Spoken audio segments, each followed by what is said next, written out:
All right, so the Black Rapids Glacier surged in 1937, and it actually moved 6.4 kilometers in just 2 months, which is a crazy amount of distance. It's about 100 times faster than its normal rate of movement.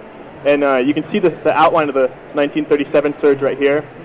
But prior to the 1937 surge, it must have surged in the past, because out in front of that, there's also these other terminal moraines, which I have marked in the other colors there. And my overall project, I've been working on reconstructing the chronology of the glacier surges with radiocarbon dating and lichenometry is my primary methods. But what I'm going to focus on here, I have a poster on all those results, but what I'm going to focus on here is, so these glacier advances, they blocked across, or they went across the entire Delta River here and dammed the Delta River, and actually probably formed a lake up valley here from the Delta River.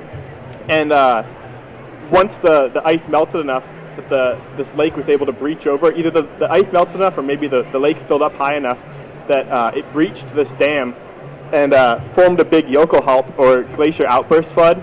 And this is like a known occurrence that this happened, but kind of my most exciting results here is I found these kettle depressions. So the red there is the depressions, the low spots. And how I'm interpreting these, here's a quick diagram showing you've got the depression, and then there's kind of an obstacle shadow ridge and a chute channel coming off the side here. And how I'm interpreting those is when these Yokelhalps or glacial outburst floods occurred, it would have blasted these massive icebergs downriver. And at a certain point, those would have become grounded, and the outburst flood would have eroded around them and deposited material behind them in these kind of like linear flow features. You can see here's a depression right here with a ridge behind it. And so then as the iceberg melted, it would have left those depressions. So originally I thought that only the yellow surge there, was one that blocked and dammed the entire Delta River. But the dates coming back from some glacial spillways and also from the sediments in the bottom of the kettle ponds makes it look like it's actually this blue surge right here that would have dammed the Delta River and had the outburst flood. But that also means that not only would the blue one have done it, but the yellow one would have done it as well.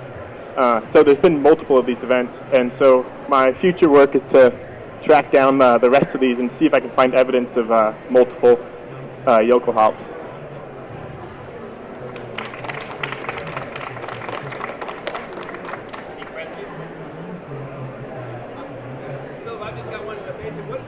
What's your role? You're an undergraduate? Yeah, I'm an undergraduate student, kind of just doing this for fun. What interests you the most, and what's the fun part for you? Well, from Fairbanks, this is kind of the closest place to get down to the mountains, and so I've always gone there for hiking and skiing and mountaineering sort of stuff. So I really enjoy, that just kind of led into my interest in this sort of stuff. Is it going to surge again? Probably never. It's kind of melting.